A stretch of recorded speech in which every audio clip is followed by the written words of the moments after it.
Hello, Bandsman here, welcome back to a brand new video on the channel. Today, we're taking a look at every single game I played during the month of May. This is a type of video I've been wanting to do for a little while, and I thought, what better time is it than May when I've played quite a few different games that are worth talking about.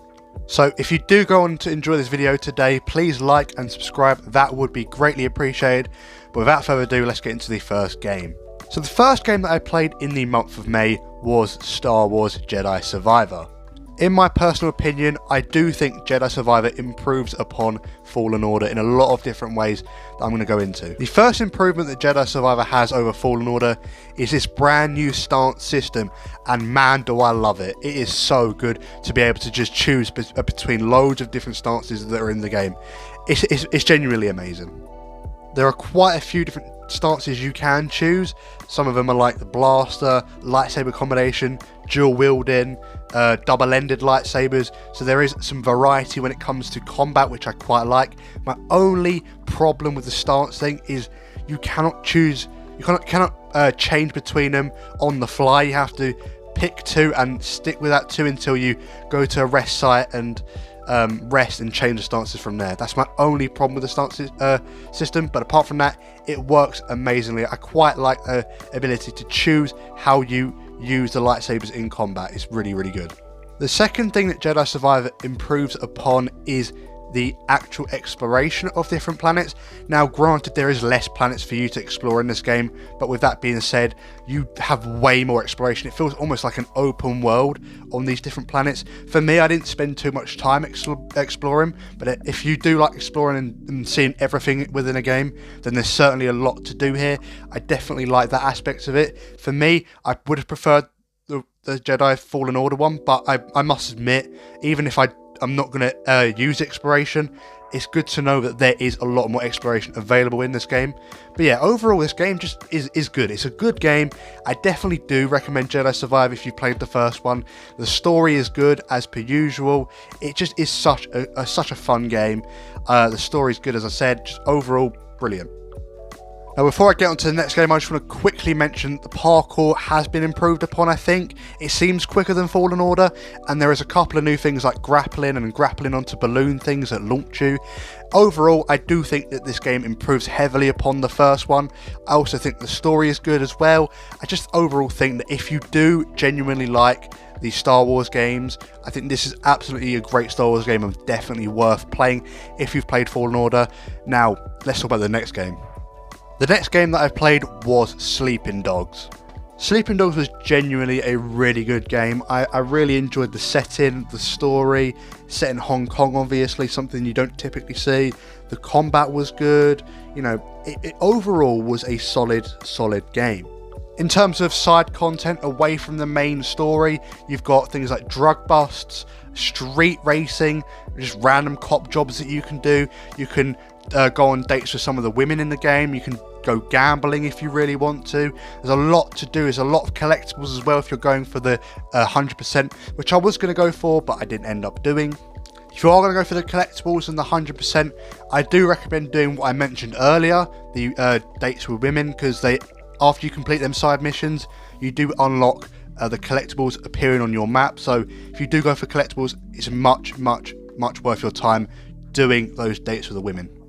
Now, one thing I wasn't particularly keen on was the driving. It felt a bit weird, but you know, overall, I think Sleeping Dogs is a game that's definitely worth your time, and it's usually quite cheap. Now, I picked it up for £3.59 on the Xbox store, so yeah, you can pick this game up for quite cheap, and it's definitely worth your time. Speaking of games that are worth your time, XDefiant is an amazing first-person shooter, and I'm going to make at some point a video dedicated to XDefiant, but I'm just going to quickly run down what I like about XDefiant in this video. I think it goes without saying that the first thing about this game that is really good is just the fact that it hasn't got skill-based matchmaking. I've been playing Call of Duty since I was 5 years old, and it's safe to say that this game is finally something that's going to compete with Call of Duty. It feels amazing to play. The lack of skill-based matchmaking is just fantastic. I don't know what Call of Duty was smoking the past 5 years, but damn, it feels good to not have a game with skill-based matchmaking in it. Now, I think it's worth mentioning the core gameplay, and the gunplay is good, The movement's good. I love the modes in this game. It just feels like a good first-person shooter to play. The lack of skill-based matchmaking is great as well. Just overall, a super solid game. The transparency on Twitter with the devs, on social media with the devs, with Mark Rubin, the lead developer on the game, it's great to see such transparency, such feedback, and the community talking to each other about this game. It's great to see. Overall, it's a good game. I don't want to talk too much about it because I'm going to try to make a video about it later on, a full video talking about xdefiant if I can be bothered. But yeah, I think overall that's my thoughts on xdefiant. I'm going to get on to the next game in just a second. The next and final game I'm going to be talking about is Resident Evil 2. Now, Resident Evil 2 was an amazing game. I played both the Leon story and the Claire story, and it absolutely was worth it. You know, I can see the replayability in this game. You can go for the speed runs. It's just, there's just so much to do. It's such a fun game to play, and like, I'm definitely going to be playing a lot more Resident Evil games in the future. So you'll probably be, if I do these videos again, which I probably will because I like these styles of videos, you probably see Resident Evil 3, 4, 7, 8, you know, I'm going to be trying to play as much Resident Evil because I absolutely loved Resident Evil 2. Now let's talk about a bit more about Resident Evil 2 itself. The first thing I want to mention about Resident Evil 2 was the atmosphere. Damn, this game was scary. You know, what's his name, Mr. X, he was just going through walls, jump scaring. I really like Mr. X's character design, he was so cool. Some people say that he ruins the pace of the game, but if you are someone who thinks that, you are a fucking idiot. I'm just sorry, you are an idiot. As for both of the stories, I really enjoyed Leon's a bit more, but Claire's was good as well. I liked both of the stories, they're really good. I enjoyed the puzzle elements, I enjoyed the combat. Whilst it is simple, it was effective. I really enjoyed how the game flowed. There wasn't any loading screens, it was all simultaneous. It was, you can start from the beginning of the game to the end of the game with no loading screens. It was just all working together. It was just overall a fantastic game. Now, that's all of the games I've played in May.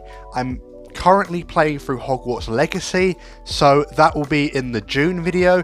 I'm sorry if I didn't really go too in depth on my opinions. This is my first time doing this. This is my first time back after years of making a YouTube video. So hopefully you guys can cut me some slack. But yeah, thank you for watching. Hope you enjoyed, and I'll see you guys in the next video. Goodbye.